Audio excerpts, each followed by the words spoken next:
안녕하세요. 안녕하세요. 자, 오늘은 제가 공인중개사 일을 하면서 여태까지 겪었던 좀 다양한 중개 케이스들을 한번 들고 왔어요. 오늘 첫 번째 이야기를 해볼 거고요. 여러분의 경우라면 어떻게 했을지 댓글을 달아주셔도 좋을 것 같아요. 왜냐하면 제가 여기서 나누는 이야기들은 딱히 뾰족한 해결책이 없는 이야기들이 대부분이어서 제가 지혜가 짧아서 이런 결론을 내렸을 수도 있고, 조금 다양한 케이스와 또 선배님들의 고견을 듣고 싶어서 영상을 준비하게 되었습니다. 우리 부동산 중개를 하다 보면 정말 별의별 일들이 다 있어요. 특히 이제 돈이 걸려 있는 일들이다 보니까 정말 많은 케이스들을 마주하게 되는데요. 오늘은 그 중 하나 제가 겪었던 일에 대해서 이야기를 해볼까 해요. 이 이야기는 제가 실제로 겪은 이야기인데요. 우리 부동산을 하는 공인중개사들은 대체로 어느 건물이 지금 대출이 얼마 정도고 건물 내에 보증금이 얼마나 걸려 있는지를 거의 다 파악하고 있어요. 등기사항 증명서를 떼본 적이 있는 건물이라면 이 건물은 지금 대출 내역이랑 보증금 내역이 안전하다. 또 이 건물은 대출 내역이 좀 많아서 실질적으로 전세 임대차를 맞추기는 조금 어렵다. 이런 것들을 알 수가 있거든요. 그리고 또 대출 내역은 크게 변하는 게 많진 않아요. 대출 내역이 막 왔다 갔다가 하지가 않기 때문에 보통은 이 건물은 진행을 해도 되는 건물, 또 이 건물은 진행을 하면 안 되는 건물, 이런 케이스가 딱 나와 있습니다. 오늘은 그런 이야기를 좀 해볼까 하는데요. 저희 손님 중에 사회초년생 분이 한 분 계셨어요. 저와 거래를 한 분은 아니에요. 결론적으로도 거래를 하신 분은 아닌데, 그냥 오셔가지고 내가 사회초년생인데 돈이 지금 얼마나 있다. 근데 한 달에 월세 나가는 게 조금 부담스러우니까 전셋집을 알아보고 싶다라고 저희 사무실에 오셨어요. 근데 아시다시피 요즘 전세가 워낙 귀하잖아요. 정말 전세가 귀하기 때문에 손님 조건에 맞는 지금 그런 전세는 없는데, 아니면은 내부 시설은 조금 생각보다 안 좋을 수 있지만 뭐 권리 분석 내용은 굉장히 안전하다라고 이렇게 말씀을 드린 적이 있어요. 그래서 손님과 그 건물을 안내를 갔는데 손님은 여기는 별로 마음에 들지가 않는다고, 그래서 그럼 더 좋은 건물이 나올 때까지 조금 기다리겠다 이렇게 얘기를 하시더라고요. 그래서 또 그 뒤에 건물이 나올 때마다 제가 안내를 몇 번 해드렸어요. 이제 손님이 딱 원하는 건 원룸 다가구 건물에 방 하나, 거실 하나 있는 구조고, 전세금이 그렇게 높지는 않고 신축에 깔끔한 풀옵션을 원하셨어요. 사실 이런 류의 물건은 거의 전세가 나오질 않아요. 그래서 좋은 물건이 있으면 연락을 드리겠다라고 하고, 이제 이 손님도 퇴근하시는 길에 몇 번 종종 들리셔가지고 혹시 물건 나온 거 있어요? 이렇게 묻고, 이런 거를 몇 번 반복을 하다가 어느 날 퇴근을 하고 오셨어요. 오셔가지고 여기 회사랑 가까운 데는 아닌데 전세 계약을 했다라고, 미안해서 어떡하니 그렇게 손님이 얘기를 하시는 거예요. 어디를 계약하셨다고 얘기를 듣는데, 그 건물 같은 경우에는 저희 부동산을 하는 사람들이라면 다 알고 있는 건물이에요.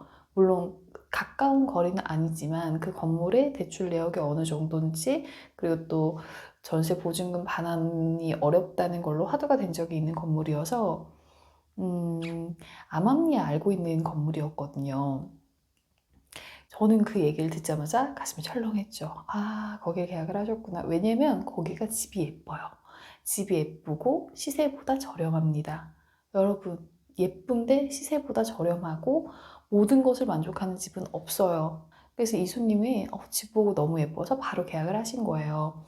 저는 좀 가슴이 철렁했죠. 사회초년생이고 그 돈이 얼마나 어렵게 모은 전세금인지 알기 때문에. 그쪽에서 돈이 급하다고 해서 전세금을 다 넣었대요. 계약서를 쓰면서 며칠 이내로 전세금을 다 넣고 전입신고랑 확정일자를 받았다고 하시더라고요. 근데 아시다시피 후순위 전세권자 같은 경우에는 만약에 그 건물이 경매로 넘어간다고 해도 배당금을 받을 확률이 굉장히 낮죠. 주인분이 형편이 조금 여력이 돼서 전세 보증금을 반환해 줬다면 아무 문제가 되진 않겠지만, 이럴 경우에 저는 여기서 한 가지 물어보고 싶어요. 여러분이라면 이 사실을 손님에게 말씀을 하시겠어요? 저 같은 경우에는 만약에 가계약금만 넣은 상태라면 얘기를 했을 것 같아요. 가계약금이나 계약금만 넣은 상태라면 얘기를 했을 것 같고, 만약에 중개사를 낀 거래라고 해도 사실 이게 애매하죠. 월권이에요. 남의 부동산 거래를 한 걸 가지고 또 다른 중개사가 뭐 이거는 진행하면 안 되는 계약이다 이렇게 말을 하는 것 자체가 사실은 월권이고, 저는 이 건물이 위험하다고 생각을 한다고 해서 또 모든 사람들이 그 건물을 위험하다고 생각하지 않을 수가 있고, 뭐 이런 다양한 이해관계가 있기 때문에 사실 애매하죠. 결론적으로 저 같은 경우에는 얘기 안 했어요. 왜냐면 이런 이야기를 했다가 어, 만약에 손님이 2년의 시간이 지나서 전세금을 반환을 받을 때 왜 주인이 돈을 만약에 안 준다고 하면은 왜 안 주지? 불안한데? 그 불안은 그때부터 시작이지만, 제가 만약에 지금 얘기를 하면 아직 이사도 하지 않은 상태에서 그 불안이 전세 기간 2년 동안 계속 유지가 될 거잖아요. 그래서 저는 심사숙고해서 일단은 얘기를 하지 않았어요. 이미 전세금도 다 들어간 상태였기 때문에 일단 얘기하지 않았고, 또 이제 직거래로 전세를 들어가셨다고 하더라고요. 가끔 물건 중에 그런 게 있어요. 교차로나, 그리고 이제 개인 직거래 물건 중에서 동네 중개사들이 다들 손을 뗀 물건들, 그런 물건들을 직거래로 이렇게 교차로 이런 데에 보서 빼시는 경우가 있는데, 그런 물건 같은 경우에는 정말 조심을 하셔야죠. 그리고 또 그런 건물의 건물주 같은 분들은 뭐 소송이나 이런 것들을 워낙 많이 겪어왔기 때문에, 일반인들은 보통 내용 증명 하나만 받으면 심장이 쿵 하고 떨어지죠. 큰일 났다 이런 생각도 하고, 뭐 대부분의 분들이 어떻게든 돈을 마련을 해서 반환을 해주려고 하지만 아예 그런 생각조차 안 하시는 분들도 많아요. 우리 실무자분들은 아실 거예요. 그런 분들이 얼마나 많은지. 그래서 저 같은 경우에는 그 얘기를 안 했어요. 못 하겠더라고요, 차마. 이런 경우라면 여러분은 어떻게 하시겠어요? 현명한 지혜가 있으면 저에게 댓글을 달아주셨으면 좋겠어요.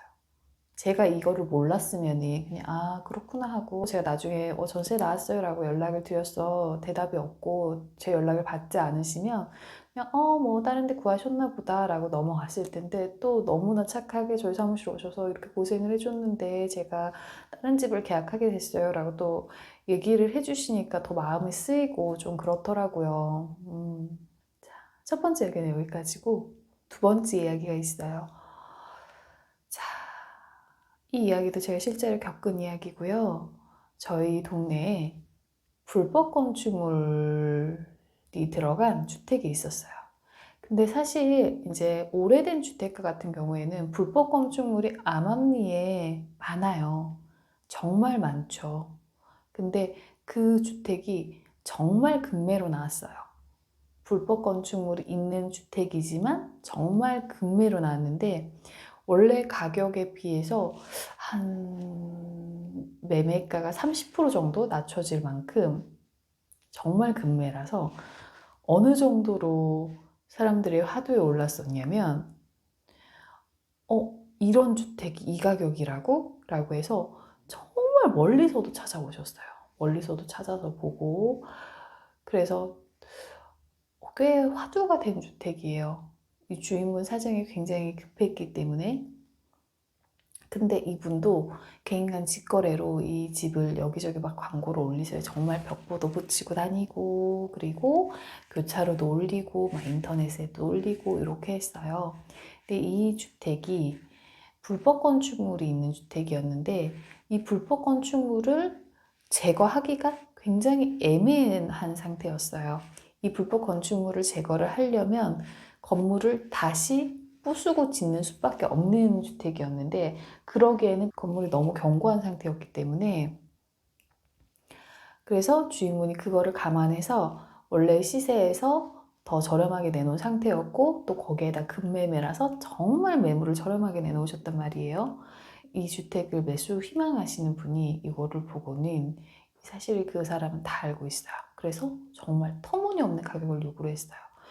한 50% 가격을 요구를 했어요. 예를 들어서 10억짜리라면 이거 불법 건축물도 문제가 되고 당신 형편 급하다고 하니까 5억에 팔으라고 이런 식으로 딜을 했는데 매도자분은 당연히 안 되죠. 불법 건축물 감안해가지고 또 내가 급매물이어서 10억에 내놓은 거다. 그걸 어떻게 그 가격에 가져가려고 하냐 라고 했더니 5억에 달라. 나는 5억 아니면 이 건물 안 산다. 그럼 매도인도 사지 마라 라고 하고 여기서 그럼 이렇게 했는데 이 매수자분이 이 건물을 불법 건축물로 신고를 했어요. 실질적으로 이게 불법 건축물이라고 해도 불법 건축물이라고 공부에 올라간 것과 그리고 올라가지 않은 것은 천차만별입니다.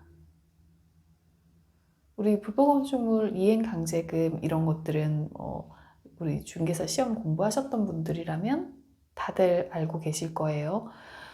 그래서 공부에 등록이 되었고요. 그리고 불법 건축물 같은 경우에 면적을 환산을 해서 벌금이 나와요. 그래서 매도자는 지금 더 매매가 곤란한 상황에 빠졌어요. 매수 희망자가 정말 나쁘죠.